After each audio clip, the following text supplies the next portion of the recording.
Hello friends, welcome back to our channel. Friends, ఈ వీడియోలో మనం ఈరోజు అన్ని న్యూస్ పేపర్లో వచ్చినటువంటి ఇంపార్టెంట్ ఎడ్యుకేషన్ అప్డేట్స్తో పాటు చాలా ముఖ్యమైనటువంటి కరెంట్ అఫైర్స్ కూడా రావడం జరిగింది. సో వాటన్నిటి గురించి వన్ బై వన్ ఈ వీడియోలో అయితే చూద్దాం. సో వీడియో చూస్తున్న ప్రతి ఒక్కరు వీడియోని ఖచ్చితంగా లైక్ చేయండి. డైలీ 1 to 2 hours వర్క్ చేసి దాదాపుగా 8 న్యూస్ పేపర్ చదివి ఇన్ఫర్మేషన్ మీకు అయితే అందించడం జరుగుతుంది. చాలామంది మన వీడియోస్ని చూస్తున్నారు కానీ లైక్ చేయట్లేదు. ఖచ్చితంగా లైక్ చేయండి. ఈ వీడియోకి అయితే నేను 1000 లైక్స్ ఎక్స్పెక్ట్ చేస్తున్నాను. సో ఇది ఎవరికైతే యూజ్ ఉంటుందో వారికి షేర్ చేయండి. అదేవిధంగా సబ్స్క్రైబ్ చేసుకొని చూడండి. రెగ్యులర్గా మీకు జాబ్ అప్డేట్స్ అంతాయి. మన ఛానల్కి సంబంధించినటువంటి టెలిగ్రామ్ గ్రూప్లో కూడా జాయిన్ కాండి. సో దాంట్లో కూడా రెగ్యులర్గా జాబ్ అప్డేట్ షేర్ చేస్తున్నాను. మీకు చాలా యూజ్ ఉంటుంది. ఆ గ్రూప్లో కంపల్సరీ జాయిన్ కాండి. ఫ్రెండ్స్, మన ఛానల్ ద్వారా గ్రూప్ 2 అదేవిధంగా గ్రూప్ 3కి సంబంధించి అన్ని సబ్జెక్టులతో కూడినటువంటి టెస్ట్ సిరీస్ అయితే మన యాప్లోకి తీసుకురావడం జరిగింది. సో దీని ద్వారా మీకు మొత్తం 250 టెస్టులు అయితే అందించడం జరుగుతుంది. ప్రశ్నలు తెలుగు మరియు ఇంగ్లీష్ మీడియంలో అయితే ఉంటాయి. సబ్జెక్ట్ వైజ్గా టెస్ట్ ఉంటాయి. గ్రాండ్ టెస్ట్లు అయితే ఉండడం జరుగుతుంది. ప్రజెంట్ దీనికి సంబంధించి 50% ఆఫర్ కూడా ఉంది మన యాప్లో. ఇంకా తెలంగాణ కల్చర్కి సంబంధించినటువంటి టాప్ 100 బిట్స్కి సంబంధించిన గ్రాండ్ టెస్ట్, ప్రభుత్వ పథకాలకు సంబంధించినటువంటి గ్రాండ్ టెస్ట్ కూడా అందుబాటులో ఉంది. ఇక ఇండియన్ పాలిటిక్స్ సంబంధించిన టెస్ట్ సిరీస్ కావచ్చు, తెలంగాణ చరిత్ర, తెలంగాణ ఉద్యమ చరిత్ర, జనరల్ సైన్స్కి సంబంధించిన టెస్ట్ సిరీస్ తో పాటు సో కరెంట్ అఫైర్స్ పీడిఎఫ్ కూడా పర్ మంత్కు 20 రూపీస్ చొప్పున చెల్లించి మీరు పీడిఎఫ్ను డౌన్లోడ్ చేసుకుని అయితే ప్రింట్ తీసుకోవచ్చు. సో దీనికి సంబంధించి యాప్ లింక్ కింద డిస్క్రిప్షన్లో ఉంటుంది. డౌన్లోడ్ చేసుకుని అక్కడ శాంపిల్ టెస్ట్లు, శాంపిల్ పీడిఎఫ్స్ ఉంటాయి. చూసిన తర్వాత మీకు నచ్చినటువంటి కోర్స్ అయితే తీసుకోండి. ఫ్రెండ్స్, ఈరోజు న్యూస్ పేపర్లో వచ్చేటువంటి అప్డేట్స్ కనుక చూసినట్లయితే మనకి ఇక్కడ ఫస్ట్ అప్డేట్ వచ్చేసి తెలంగాణలో TRT నోటిఫికేషన్ రిలీజ్ అయినట్లు మనకు ఈనాడు న్యూస్ పేపర్లో ఒక అప్డేట్ అయితే రావడం జరిగింది. సో దీనికి సంబంధించినటువంటి డీటెయిల్స్ కూడా మనకు ఇదే న్యూస్ పేపర్లో అయితే ఇచ్చారు. ఇంకా మనకు అఫీషియల్ వెబ్సైట్లో మాత్రం పూర్తి నోటిఫికేషన్ పీడిఎఫ్ అయితే అందుబాటులో లేదు. సో ఇక్కడ ఇచ్చినటువంటి వివరాలు కనుక చూసినట్లయితే సో ఇక్కడ నవంబర్ 20 నుంచి TRT అని చెప్పేసి ఇక్కడ ఇవ్వడం జరిగింది. ఆన్లైన్లో పరీక్షలు, 11 జిల్లా కేంద్రాల్లో సెంటర్లు. ఈ నెల 20 నుంచి దరఖాస్తుల స్వీకరణ, 5089 ఉపాధ్యాయ కొలువుల భర్తీకి నోటిఫికేషన్ జారీ అని చెప్పేసి మనకి ఇక్కడ ఇవ్వడం జరిగింది. సో ఎవరైతే TRT నోటిఫికేషన్ ఎదురు చూసిన ప్రతి ఒక్కరు వీడియోని లైక్ చేసి కింద ఎస్ అని చెప్పేసి కామెంట్ చేయండి. సో దీనికి సంబంధించి అయితే మనకు నోటిఫికేషన్ రిలీజ్ అయినట్లయితే ఇక్కడ ఇచ్చారు. సో ఇక్కడ ఉన్నటువంటి ఇన్ఫర్మేషన్ కనుక చూసినట్లయితే లక్షల మంది నిరుద్యోగ అభ్యర్థులు ఎదురు చూస్తున్నటువంటి teacher recruitment test TRT notification వెలువడింది. సో నవంబర్ 20 నుంచి 30 తేదీల మధ్య కంప్యూటర్ ఆధారిత పరీక్షలు నిర్వహించనున్నట్లు ఇక్కడ ఇచ్చారు. సో అర్హులైనటువంటి అభ్యర్థులు ఈ నెల 20 నుంచి అక్టోబర్ 21 మధ్య ఆన్లైన్లో దరఖాస్తు చేసుకోవాలని చెప్పేసి ఇక్కడ ఇవ్వడం జరిగింది. సో ఈ మేరకు పాఠశాల విద్యాశాఖ గురువారం నోటిఫికేషన్ విడుదల చేసిందని చెప్పేసి ఇక్కడ ఇచ్చారు. సో ఇటీవలే 5089 ఉపాధ్యాయ ఖాళీలతో పాటు మరో 1523 స్పెషల్ ఎడ్యుకేషన్ టీచర్ల ఖాళీలను భర్తీ చేసేందుకు TRT నిర్వహిస్తామని చెప్పేసి ప్రభుత్వం ప్రకటించింది. సో ఈ మేరకు ఇటీవలే ఆర్థిక శాఖ అనుమతి కూడా ఇచ్చిందంటూ ఇక్కడ ఇవ్వడం జరిగింది. ఈ క్రమంలోనే నోటిఫికేషన్ జారీ చేశారని చెప్పేసి ఇక్కడ ఇచ్చారు. సో ఈ నోటిఫికేషన్ ద్వారా మనకు సెకండరీ గ్రేడ్ టీచర్స్ కావచ్చు, స్కూల్ అసిస్టెంట్లు, అదేవిధంగా పీఈటీలు, భాషా పండితుల పోస్టులు అయితే భర్తీ చేస్తారు. అయితే ఈ నోటిఫికేషన్లో మనకు ఏవైతే 1523 స్పెషల్ ఎడ్యుకేషన్ టీచర్ల ఖాళీల గురించి ప్రస్తావించలేదు అని చెప్పేసి కూడా ఇక్కడ ఇవ్వడం జరిగింది. ఇక్కడ చూసినట్లయితే మనకు తొలిసారిగా ఆన్లైన్ పరీక్షలు అయితే నిర్వహించనున్నారు. సో మహబూబ్ నగర్, అదేవిధంగా రంగారెడ్డి, హైదరాబాద్, మెదక్, నిజామాబాద్, ఆదిలాబాద్, కరీంనగర్, వరంగల్, ఖమ్మం, నల్గొండ, సంగారెడ్డిలో మనకు వీటికి సంబంధించిన పరీక్షా కేంద్రాలు అయితే కేటాయించినట్లయితే చూడవచ్చు. ఏజ్ కనుక చూసినట్లయితే అభ్యర్థులకు గరిష్ట వయో పరిమితి అనేది 44 సంవత్సరాలు అయితే ఉండాలి. అంటే 18 to 44 ఇయర్స్. దాంతోపాటు ఇక్కడ మనకు SC, ST, BC, EWS వాళ్ళకైతే సో ఇక్కడ 5 ఏళ్ల సడలింపు ఉంటుందని చెప్పేసి ఇక్కడ ఇవ్వడం జరిగింది. అదేవిధంగా రాష్ట్ర ప్రభుత్వం ఉద్యోగులకు కూడా ఇది వర్తిస్తుందని చెప్పేసి ఇచ్చారు. దివ్యాంగులకు మాత్రం సో 10 సంవత్సరాల సడలింపు ఉంటుంది. సో దరఖాస్తు ఫీజు అనేది ఇక్కడ మనకు 1000 రూపాయలు ఇచ్చారు. కొంచెం మనకి అప్లికేషన్ ఫీజు అయితే కొంచెం ఎక్కువ ఇవ్వడం జరిగింది. ఇక్కడ 1000 రూపీస్ అయితే ఇవ్వడం జరిగింది.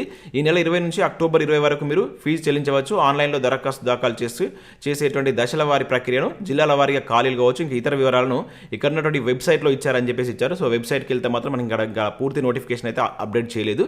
కాకపోతే ఇక్కడ మనం ఖాళీ వివరాలకు సంబంధించి ఈనాడు న్యూస్ పేపర్లో ఈ విధంగా అయితే ఇవ్వడం జరిగింది. డిస్ట్రిక్ట్ వైజ్గా ఖాళీలు కూడా ఇక్కడ ఇచ్చారు. సో ఇక్కడ మనకు సేమ్ అప్డేట్స్ అయితే ఉన్నాయి. ముఖ్యంగా ఇది ఎప్పటి నుంచి అప్లై చేసుకోవచ్చు, దీనికి సంబంధించిన అదర్ డీటెయిల్స్ అయితే ఇక్కడ ఇవ్వడం జరిగింది. సో ఇక్కడ చూసినట్లయితే మనకు దీనికి సంబంధించి డిస్ట్రిక్ట్ వైజ్ వేకెన్సీస్ చూడవచ్చు. సో ఏ డిస్ట్రిక్ట్లో ఎన్ని వేకెన్సీ ఉన్నాయి. ఇక్కడ సబ్జెక్ట్ వైజ్ వేకెన్సీ అయితే లేదు, ఒక్కొక్క జిల్లాలో ఉన్నటువంటి వేకెన్సీస్ అయితే ఇచ్చారు. సో ఇక మనం చూసినట్లయితే స్కూల్ అసిస్టెంట్లని, భాషా పండితులు, వ్యాయామ ఉపాధ్యాయులు, సెకండరీ గ్రేడ్ టీచర్స్ టోటల్ మొత్తం కలిపి ఇట్లా ఇవ్వడం జరిగింది.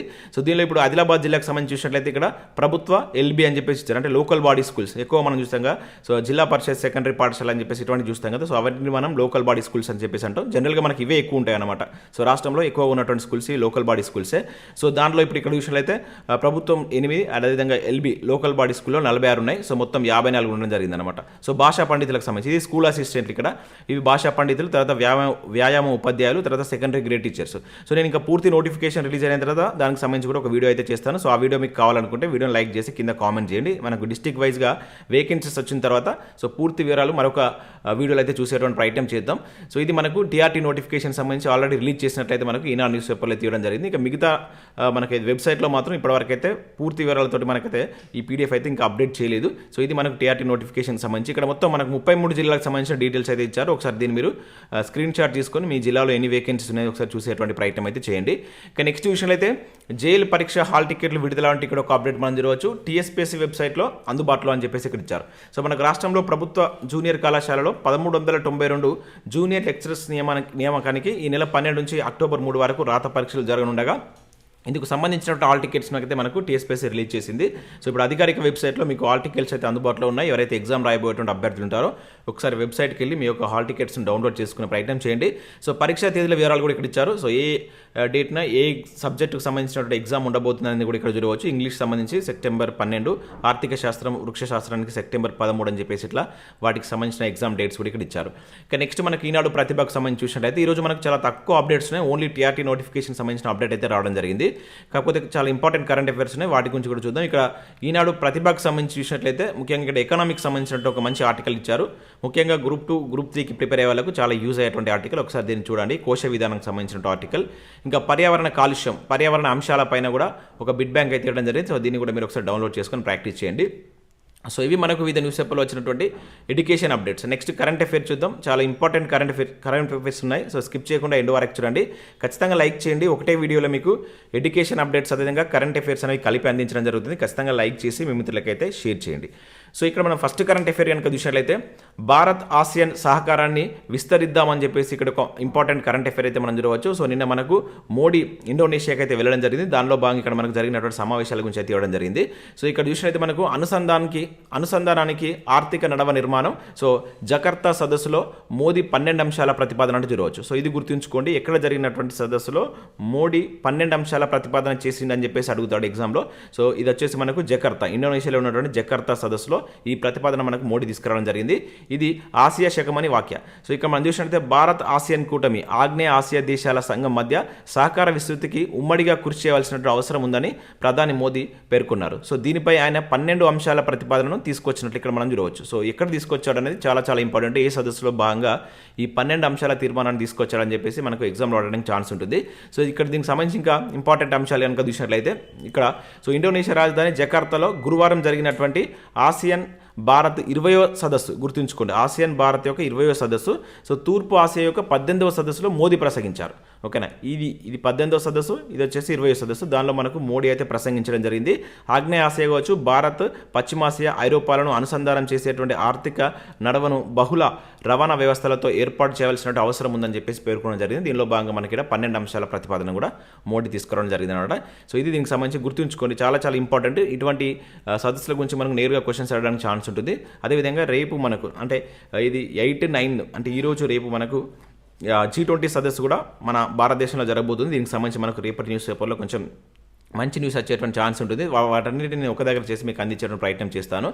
సో ఇక్కడ చూసినట్లయితే మనకు స్వచ్ఛ వాయు సర్వేలో అగ్రస్థానాన ఇందోర్ అని చెప్పేసి ఇక్కడ చూడవచ్చు. సో ఇక్కడ చూసినట్లయితే తర్వాత స్థానాల్లో మనకు ఆగ్రా, తానే ఉన్నట్లయితే ఇక్కడ ఇవ్వడం జరిగింది. 10 లక్షల లోపు జనాభా కలిగినటువంటి నగరాల్లో 3వ స్థానంలో గుంటూరు అని చెప్పేసి ఇక్కడ ఇచ్చారు. సో ఇక్కడ మరొక నివేదిక అయితే రావడం జరిగింది.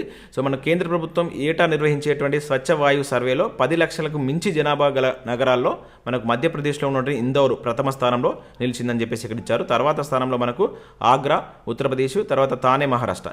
ఈ వరుస క్రమాన్ని గుర్తుంచుకోండి. ఫస్ట్, సెకండ్, థర్డ్ అడగడానికి ఛాన్స్ ఎక్కువ ఉంటుంది. సో ఈ మేరకు కేంద్ర పర్యావరణ శాఖ గురువారం వెల్లడించింది. సో స్వచ్ఛ వాయు సర్వేక్షణ పేరిట కేంద్ర కాలుష్య నియంత్రణ సంస్థ మనకు ఈ సర్వేని అయితే నిర్వహించిందట. సో జాతీయ స్వచ్ఛ వాయు కార్యక్రమం కింద 131 నగరాల్లో సో నగర కార్యాచరణ ప్రణాళిక వాయు నాణ్యత కింద ఆమోదించబడినటువంటి కార్యకలాపాలను అమలు ఆధారంగా వీటికి సంబంధించి ర్యాంకులు అయితే ఇచ్చారంటే ఇక్కడ చూడవచ్చు. అయితే రెండో విభాగం మనకి ఎట్లా తీసుకున్నారంటే 10 లక్షల లోపు, 10 లక్షల పైన 10 లక్షల లోపు రెండో విభాగం తీసుకున్న 10 లక్షల లోపు జనాభా కలిగినటువంటి నగరాల్లో మహారాష్ట్రలోనే మనకు అమరావతి తొలి స్థానం. ఇది మహారాష్ట్రలో కూడా మనకు అమరావతి ఉంటుంది, అది ఫస్ట్ ప్లేస్లో ఉంది. ఉత్తరప్రదేశ్లో ఉన్నటువంటిది మనకు మొరాదాబాద్ అనేది సెకండ్ ప్లేస్లో, అండ్ థర్డ్ ప్లేస్లో గుంటూరు అనేది థర్డ్ ప్లేస్లో ఉందన్నమాట. ఇవి గుర్తుంచుకోండి. Below 10 lakhs. ఇంకా అదే కాకుండా మళ్ళీ మూడోది కూడా ఇచ్చారు. ఇక్కడ 3 లక్షల జనాభా లోపు జనాభా కలిగిన నగరాల లిస్టు కూడా ఇచ్చారు. దీనిలో మనకు హిమాచల్ ప్రదేశ్ చెందినటువంటి పర్వాను అనేటువంటి ప్లేస్ మొదటి ర్యాంక్ కింద, అండ్ అదేవిధంగా అదే రాష్ట్రానికి చెందినటువంటి కాలా అంబును రెండో ప్లేస్ కింద, అదేవిధంగా ఒడిశాలో ఉన్నటువంటి అంగుల్ 2, 3 ర్యాంకుల కింద పొందడం జరిగింది. ఒకటే ప్లేస్ అన్నమాట. ఇవి 3 lakhs బిలో పాపులేషన్ ఉన్నటువంటి వాటికి సంబంధించినటువంటి లిస్ట్ అనమాట. సో ఇక్కడ 3 లిస్టులు మనం గుర్తుంచుకోవాల్సింది. మేజర్గా మీరు ఇక్కడ 10 లక్షల లోపు జనాభా కలిగిన నగరాల్లో ఈ 3వ స్థానంలో మన తెలుగు సంబంధించిన ప్లేస్ ఉంది కనుక దీన్ని గుర్తుంచుకోండి. అదేవిధంగా ఫస్ట్ వరుస క్రమాన్ని గుర్తుంచుకునే ప్రయత్నం చేయండి. ఏ విధంగానే మనకు క్వశ్చన్ అడగవచ్చు. ఇక నెక్స్ట్ చూసినట్లయితే తెలంగాణ ఫింగర్ ప్రింట్ బ్యూరోకు జాతీయ స్థాయిలో 26 ర్యాంకులు అని చెప్పేసి ఇక్కడ ఒక అప్డేట్ అయితే రావడం జరిగింది. సో మనకు వేలి ముద్రల నైపుణ్యం గుర్తింపు కోసం ఢిల్లీలో నిర్వహించినటువంటి జాతీయ స్థాయి పరీక్షలో తెలంగాణ ఫింగర్ ప్రింట్ బ్యూరోకు 26 ర్యాంకులు అయితే వచ్చాయి. సో 2వ ర్యాంకు మినహా మొదటి 10 ర్యాంకులు కూడా ఈ బ్యూరోకి రాకడం విశేషమని చెప్పేసి ఇచ్చారు. సో వేలి ముద్రల నైపుణ్యం గుర్తింపుకు జాతీయ నేరాల నమోదు సంస్థ ఆధ్వర్యంలో సెంట్రల్ ఫింగర్ ప్రింట్ బ్యూరో జాతీయ స్థాయిలో పరీక్షలు అయితే నిర్వహిస్తుంటుంది. దీనిలో మనకు తెలంగాణకు సంబంధించి 26 ర్యాంకులు అయితే వచ్చాయి. సో చాలా ర్యాంక్స్ వచ్చాయి కనుక సో వీటిని గుర్తుంచుకునే ప్రయత్నం చేయండి. ఇక నెక్స్ట్ చూసినట్లయితే G20 సదస్సులో సిద్దిపేట గొల్లబామ చీరల ప్రదర్శన అని చెప్పేసి ఇక్కడ ఒక అప్డేట్ అయితే మనకు రావడం జరిగింది. సో ఇక్కడ మనం చూసినట్లయితే సిద్దిపేట గొల్లబామ చీరలకు అరుదైనటువంటి గౌరవం దక్కింది. సో ఢిల్లీలో నిర్వహించినటువంటి G20 సదస్సులో తెలంగాణ రాష్ట్ర చేనేత శాఖ ఆధ్వర్యంలో ఏర్పాటు చేసినటువంటి చేనేత వస్త్రాల స్టాల్లో ఈ చీరను ప్రదర్శించున్నారు. సో గొల్లబామ చీర ద్వారా సిద్దిపేట ప్రఖ్యాతి ప్రపంచ నలుమూలలకు తెలుస్తుందని చెప్పేసి మనకు జిల్లా చేనేత జౌలి శాఖ అధికారి అయినటువంటి సంతోష్ కుమార్ హర్షం వ్యక్తం చేసినట్టు ఇక్కడ చూడవచ్చు. సో G20 సదస్సులో దీన్ని అయితే ప్రదర్శించబోతున్నారు. గుర్తుంచుకోండి, ఇంపార్టెంట్. మనకు G20 సదస్సుకు భారత్ నేతృత్వం వహిస్తుంది. సో ఈ సందర్భంలో మనకు ప్రీవియస్లో కూడా G20కి సంబంధించి చాలాసార్లు క్వశ్చన్స్ అయితే అడిగారు. ఇక నెక్స్ట్ కనుక విషయం అయితే మరొక ఇంపార్టెంట్ కరెంట్ అఫేర్ ఇక్కడ మనం చూడవచ్చు. మూన్ రేస్లోకి జపాన్ అంటే ఇక్కడ ఇచ్చారు. H2A రాకెట్ ప్రయోగం సక్సెస్ అని చెప్పేసి ఇక్కడ చూడవచ్చు. సో మనకు చంద్రుడిపై ల్యాండర్ను దింపేటువంటి రేస్లోకి జపాన్ కూడా ఎంటర్ అయింది. సో వాతావరణం అనుకూలించక పలుమార్లు వాయిదా పడినటువంటి జపాన్ మూన్ ల్యాండింగ్ ఏదైతే మనకు దీన్ని స్లిమ్ అని చెప్పేసి అంటారు. ఇది గుర్తుంచుకోండి. ఇటీవల స్లిమ్ అనేటువంటి ఈ ప్రయోగాన్ని చేపట్టే దేశం ఏది అంటారు. స్లిమ్ అంటే smart lander for investigating moon అని చెప్పేసి పిలుస్తారంట. సో గురువారం సక్సెస్ఫుల్గా దీని అయితే ప్రారంభమైంది. సో ఇక్కడ మనకు తనేగాషియా అంతరిక్ష కేంద్రం నుంచి ఎక్స్రే టెలిస్కోప్ అదేవిధంగా లూనార్ ల్యాండర్ H2A రాకెట్ విజయవంతంగా అంతరిక్షంలోకి చేర్చిందని చెప్పేసి ఇక్కడ చూడవచ్చు. ఈ ప్రయోగాన్ని జపాన్ ఏరోస్పేస్ ఎక్స్ప్లోరేషన్ ఏజెన్సీ అయినటువంటి జక్సా అనేటువంటిది లైవ్ స్ట్రీమింగ్ చేసినట్లు ఇక్కడ మనం చూడవచ్చు. దానికి సంబంధించి సో ఇది ఇక్కడ మనకు ఇది ఎన్ని రోజులలో మనకు చంద్రుడిపై ల్యాండ్ అవుతుందని కూడా ఇక్కడ ఇచ్చారు. సో ఇది 4 నుంచి 6 నెలల్లో మూన్పై ల్యాండ్ కానున్నట్లయితే ఇవ్వడం జరిగింది అనమాట. సో ఇది మనకు జక్సా తొలి మూన్ ల్యాండింగ్ మిషన్ సక్సెస్ఫుల్గా ప్రారంభం అవడంతో ఇస్రో శుభాకాంక్షలు తెలిపిందని చెప్పేసి కూడా ఇచ్చారు. గుర్తుంచుకోండి, చంద్రయానికి సంబంధించి మన భారత్ కూడా ఇక్కడ సక్సెస్ అయింది కనుక సో ఇటువంటి మనకు వార్తల్లో ఉన్నటువంటి ఒక దగ్గర జడ్జ్ చేసుకొని చదవండి. కంపల్సరీ మనకు బెటర్ అవడానికి ఛాన్స్ ఉంటుంది. సో ఇక్కడ మీరు ఇక్కడ స్లిమ్ అనేది గుర్తుంచుకోండి, చాలా చాలా ఇంపార్టెంట్. అంటే ఏ దేశం ఇది? జపాన్కి సంబంధించినటువంటి ప్రయోగం. ఇదే మనకు వేరే న్యూస్ పేపర్లో కూడా ఇచ్చారు. ఈరోజు దాదాపు మనకు అన్ని న్యూస్ పేపర్లో దీనికి సంబంధించిన అప్డేట్స్ అయితే వచ్చాయి. ఇక నెక్స్ట్ చూసినట్లయితే బోపన్న కొత్త చరిత్ర అని చెప్పేసి ఇక్కడ ఒక ఇంపార్టెంట్ అప్డేట్ మనం చూడవచ్చు. సో అత్యధిక వయసులో స్లామ్ ఫైనల్కి చేరినటువంటి తొలి ప్లేయర్ అంట. సో US ఓపెన్ డబుల్స్లో టైటిల్ ఫైట్కు అర్హత అని చెప్పేసి ఇక్కడ చూడవచ్చు. సో ఇక్కడ మనం చూసినట్లయితే ఇండియా స్టార్ ప్లేయర్ అయినటువంటి మనకు రోహన్ బోపన్న వరల్డ్ టెన్నిస్లో కొత్త చరిత్రను సృష్టించాడు. సో ఇక్కడ ఓపెన్ ఎరాలో అత్యధిక వయసు అంటే 43 ఏళ్ల 6 నెలల్లో గ్రాండ్ స్లామ్ ఫైనల్ చేరినటువంటి తొలి ప్లేయర్గా అయితే నిలవడం జరిగిందనమాట. US ఓపెన్ భాగంలో గురువారం జరిగినటువంటి సో మెన్స్ డబుల్ సెమీస్లో మనకు 6వ సీడ్ బోపన్న అదేవిధంగా మాథ్యూస్ ఎబ్డానే అనేటువంటి ఆస్ట్రేలియాకి సంబంధించినటువంటి ప్లేయర్ వీళ్ళిద్దరు కలిసి గెలవడం జరిగింది. సో ఈ ఫైనల్కి చేరుకున్నటువంటి వాటిలో అత్యధిక వయసు ఉన్నటువంటి ప్లేయర్గా ఇతను రికార్డు సృష్టించడం జరిగిందనమాట. సో గుర్తుంచుకోండి, చాలా చాలా ఇంపార్టెంట్. ఇటువంటి కూడా మనకు నేరుగా ఆడడానికి ఛాన్స్ అయితే ఉంటుంది. సో ఇవి మనకు వివిధ న్యూస్ పేపర్లో వచ్చినటువంటి ముఖ్యమైనటువంటి ఎడ్యుకేషన్ అప్డేట్స్ అదేవిధంగా కరెంట్ అఫైర్స్. సో దాంతోపాటు వీడియో నచ్చినట్లయితే లైక్ చేసి మీ మిత్రులకు షేర్ చేయండి అండ్ మన యాప్ను డౌన్లోడ్ చేసుకోండి. దానిలో మీకు యూస్ఫుల్ కంటెంట్ అయితే ఉంది. గ్రూప్ 2కి సంబంధించి ప్రజెంట్ 50% ఆఫర్ అయితే ఉంది. యాప్ డౌన్లోడ్ చేసుకుని ఇంకా అవే కాకుండా ఇండివిజువల్గా సబ్జెక్ట్ వైజ్గా కూడా మనకు టెస్ట్ సిరీస్ అయితే అందుబాటులో ఉన్నాయి. మీరు యాప్ డౌన్లోడ్ చేసుకుని అక్కడ శాంపిల్ టెస్ట్లు అండ్ PDFs అయితే ఉంటాయి. చూసిన తర్వాత నచ్చితే దానికి సంబంధించిన కోర్స్ అయితే తీసుకోండి. సో ఇది friends, thanks for watching. Thank you everyone.